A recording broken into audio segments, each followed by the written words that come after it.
I'd like to tell you a little bit about myself. I'm Program Director for the Iowa Academy of Science, and I coordinate the GLOBE program, Project WET, and other professional development opportunities for educators in Iowa.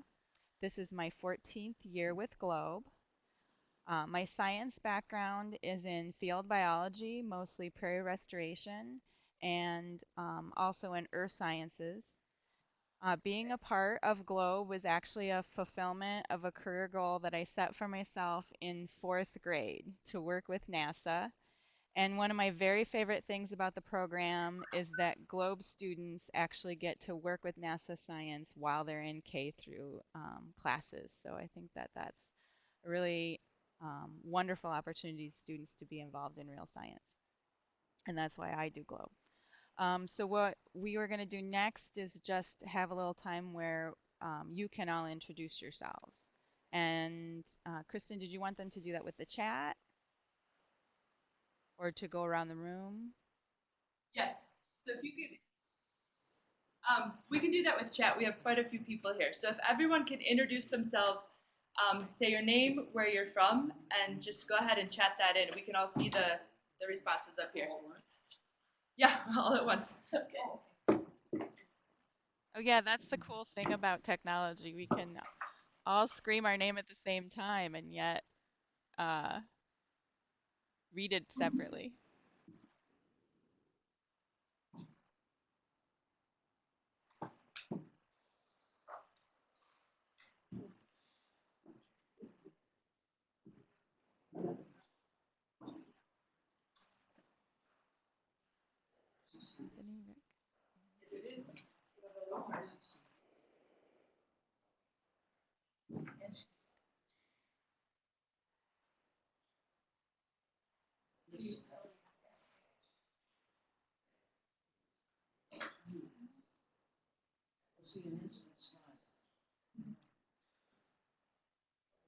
Anthony, Rick. Yes, it is. Hey Sheila. Hi Sheila. Tina.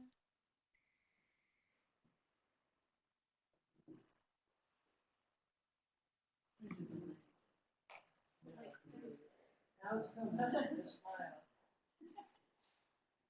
She just recognized our name. There is a bit of a delay. Oh, I'm glad you're there.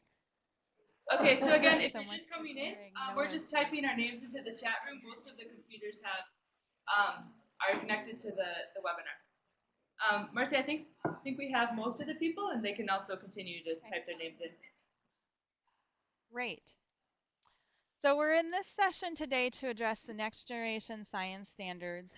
Those were released in April and are now under review by the states for adoption. And although the standards have just been released, many of us, many of you, have been involved in either the development, the state review process, planning for implementation in states and districts for GLOBE for quite some time. David Babowski and I have already presented NGSS sessions at several other GLOBE events, including the conference last year. So today we're not going to repeat a basic introduction to NGSS. Instead, we're going to begin with how to find those resources because we've captured what we've done in the past on the GLOBE website. And then we're going to share opportunities to, within the GLOBE community, work with the team that's going to be spearheading the GLOBE and NGSS alignment. And then we're going to take a look at two of the conceptual shifts in the next generation Marcy, are science you there? standards. Uh-oh. Can you hear me now?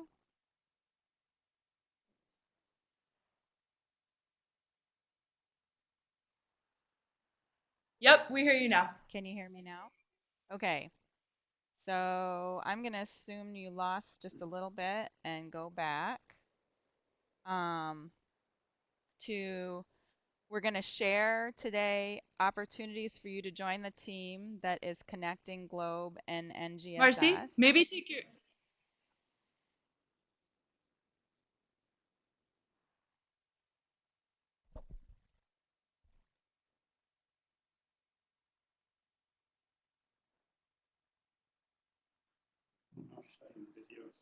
Marcy, can you turn the video off?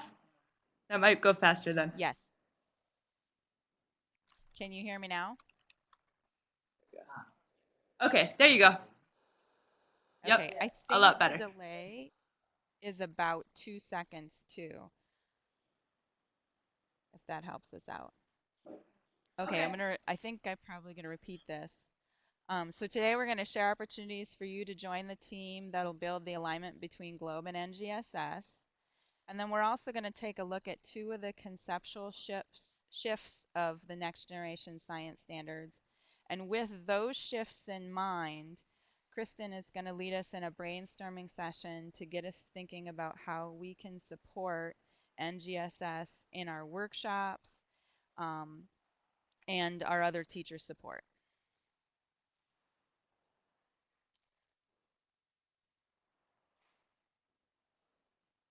So to begin, let's look at where there are already next generation science standard resources on the Globe website for different audiences. Um, First, for classroom teachers, administrators, and others who attend your workshops and events, there's a Next Generation Science Standard tab in the Globe website. To get to this tab, you mouse over the Teaching and Learning menu, and then click on Learning Standards, and finally select the Next Generation Science Standards tab. On this tab, there's links to the framework for K-12 education. That's the document that informed the creation of the new standards. So it's really the place that educators should start with when they're thinking about integrating the new standards and how the new standards are different from the past standards. There's also a link to the um, National Science Teachers Association Reader's Guide, and that's a step-by-step process if you're very familiar with benchmarks and also with the National Science Education Standards. That document helps you think about changing over to next generation science standards. And then the third link that's available for anyone on the Globe website is a link to the standards themselves. And that is where you can search by grade level, discipline, topic, many other searches, and go through the actual standards. This is also the future home of where the Globe-specific resources related to NGSS will be located. And so in your workshops, whenever you are introducing your participants to standards, this would be the place that you would use.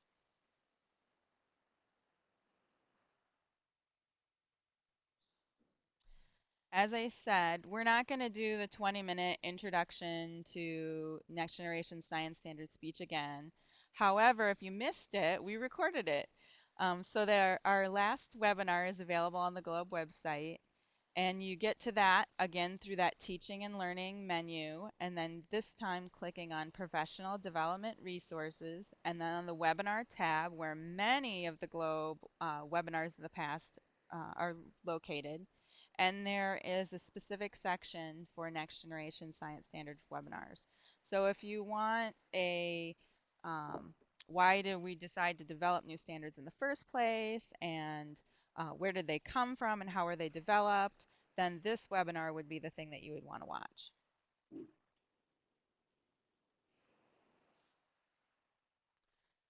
And then most of you are US Globe partners, and there's a special section of the Globe website that's accessible only to you. You need to log into the website first. And I also want to stress that I hope that all of you will go here and submit your own ideas and comments and decide to participate or nominate someone to participate in our alignment project. So to get to this section, you have to log in, and then you go to the US Globe Partner Forum. So that would be by, here I'm going to do my little green arrow. I have a screenshot of myself logged in. There's the little go-to menu at the top.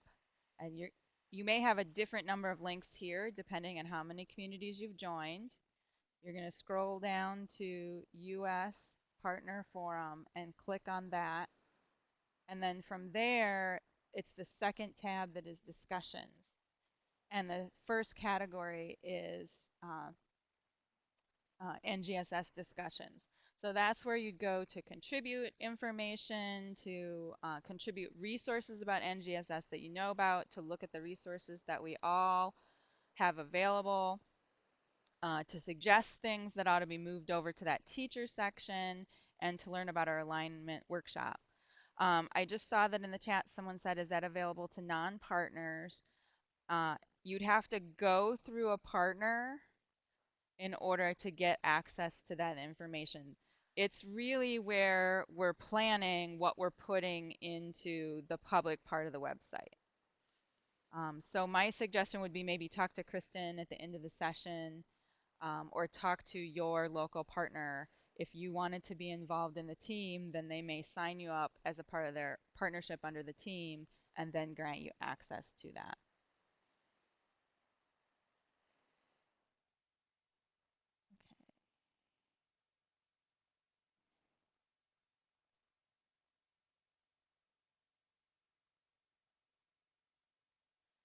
And so I'm very happy to announce that the Iowa Academy of Science, in partnership with the Globe Program Office, Wayne Reza, and the University of Northern Iowa, has received an NSF grant to conduct or to do an alignment project. And our project centers around conducting a 2.5-day working meeting to develop the draft alignment between Globe and the next generation science standards.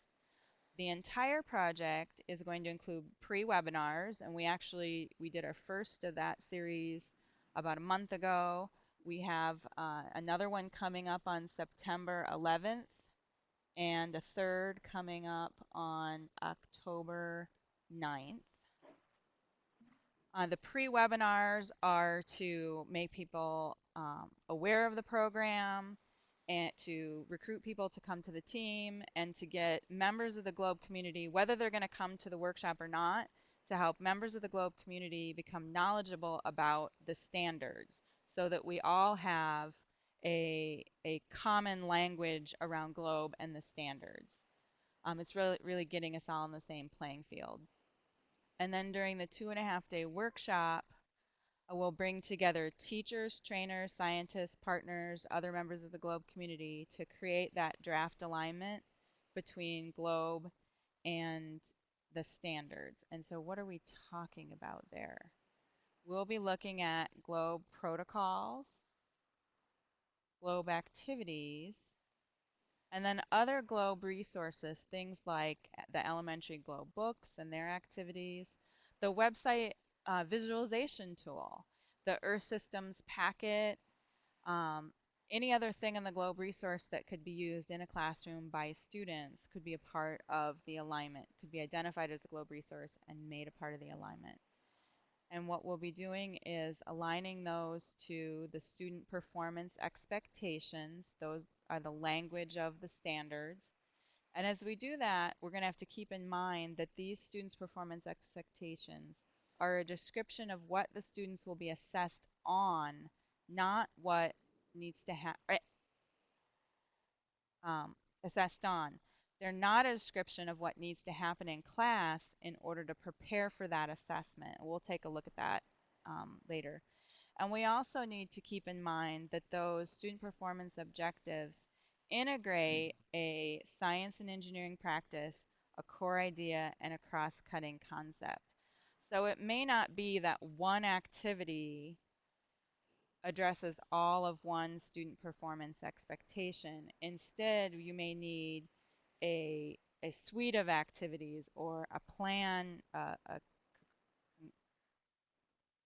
a series of activities that help students gain the experiences and the skills and knowledge in order to perform the student performance expectation. Our goal is to provide the Globe community with an alignment to NGSS so that Globe partners, trainers, the Globe Program Office, and teachers can integrate NGSS into classrooms and professional development. There are many ways that you can join the team, from participating in the webinars and providing feedback during our brainstorming sessions, nominating someone, maybe yourself, for your partnership to participate in the workshop, or piloting or submitting comments to the draft documents after the workshop. So please do visit that US Partner Forum page or contact your partner if you're not a partner to learn more about providing your own ideas. And again, if you don't know, if you don't have a local partner you can work with, you can contact me. I'll have my information at the end. You can talk to Kristen at the end of the session. Um, and if you're already integrating NGS into your workshops, we want to know how, and that forum area would be where you would be able to submit how. In the introduction webinar that we did about a month ago, we discussed the first two of these 7 conceptual shifts of NGSS. And then we had a brainstorming session about how, thinking about those or keeping those in mind, and about how we may use Globe in our workshops, or what resources we may need to be able to provide teachers in order to connect Globe and NGSS. And so we're kind of build on that today, and I'm going to present a little bit about this, the third and actually the 7th of these conceptual shifts. So the ones we'll look at quickly today are that science concepts build coherently from K through 12, and also that the new standards and the Common Core state standards have been aligned. And in future webinars, we'll probably cover the 3 conceptual shifts that are left over, the 3 in red. So conceptual shift 3 is that science concepts in NGSS build coherently from kindergarten through 12th grade. And many of you are probably sitting there thinking, that's not actually a conceptual shift. That's scope and sequence, or another set of buzzwords that have been around for a billion years. And really, that idea that learning builds over time is not a new one. However, in the 20 years since we developed benchmarks and the national science education standards, there is a plethora of new research on how learners learn. And we didn't have that research to build the previous standards. We do have it in order to build the new standards. And so the framework set up that we need to include that new research on learning and build progressions kindergarten through 12th grade that allows students to use the skills of the past, to build the new skills and get ready for future skills. And the same thing with knowledge, to use knowledge they have had in the past, to build current knowledge and to prepare for future knowledge, rather than practicing the same skills in 1st grade and again in 5th grade and again in 8th grade and again in 12th grade. And that's really what this conceptual shift represents. Um, I, I often think in education, sometimes we have a pendulum that swings and we go from one method way over to another method. And sometimes we decide that we're going to rename the pendulum a plum. And this may be a case of changing sequence into learning progression, but of course we're integrating our new knowledge. Here are a couple of examples from the framework of some of those progressions. And the top one is in the practices. In kindergarten and 2nd grade, students are using observations and explanations related to direct experiences. And then in 3rd through 5th, they're using simple knowledge models to explain observable phenomenon. And then in 6th through 12th, they get to abstract and detailed models and their explanations. And then the bottom one is comes from the framework's explanation of one of the new progressions for the core ideas. And so in kindergarten and 2nd grade, they'd be working with things that they can have direct experiences with. And then in 3rd through 5th, they may be working with things that are not visible to them, but they're macroscopic things that are familiar. And so that might be things like um, the parts of the earth. And then they move up to atomic level concepts, and in 9th through 12th, subatomic level concepts. And so again, there was research behind when students are ready for specific things, and that research is built into the order in which the standards are presented in kindergarten through 12th grade. So we're going to take a look at that and what it might mean for Globe real quick. And I stopped sharing. And Marcy, as we do this, we just have a few minutes left for the presentation, Oh. just so that we get the group dialogue going too. Yep. We got a late start. We did. So I'm going to make this really quick. However, you can share that link so that other people can come here and contribute later. What we have here is a line-out board where I've lined up for weather and climate the standards in kindergarten, third grade, middle school, and high school. That's the progression for weather and climate. And then, so the gray is the standards, the student performance expectations. And below it, I have the series of possible activities that if a whole school district were going to cover weather and climate, and they had the kindergarten, third grade, middle school, and high school teachers meet together and decide on a learning progression for that, these are things that they might have and do in each of the grades in order to get through those standards. The link is actually up in the top of the screen. It's goo.gl/55 capital X small l JK. And so just as a really quick example, in kindergarten they're going to use and share, this is what they're assessed on, using and sharing observations of local weather conditions to describe patterns over time.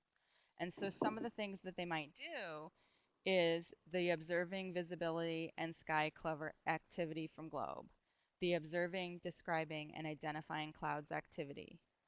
They may listen to older students read, "Did you know the clouds have names?" and then ask and answer questions that they have about the book as they go through it. And then they might learn the Globe Cloud protocols. And I won't go through all of that, but basically here is a progression in kindergarten. And then having learning progressions means thinking about how does that kindergarten help build third grade, middle school, and high school.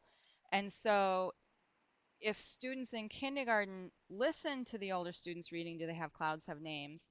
In middle school, when they're going to have to explain um, the complex interactions of air Marcy, masses, can you repeat that? they may, yes. So if in kindergarten they're going to be listening to older students reading, "Did you know the cloud had names?" and thinking about how that relates to current weather conditions, in middle school, those same students may go back to kindergarten and read "Did you know the cloud have names?" to younger students, and then write their own sequel to that book to explain air masses as a part of their performance expectation of explaining the complex interactions of air masses. So it's really about having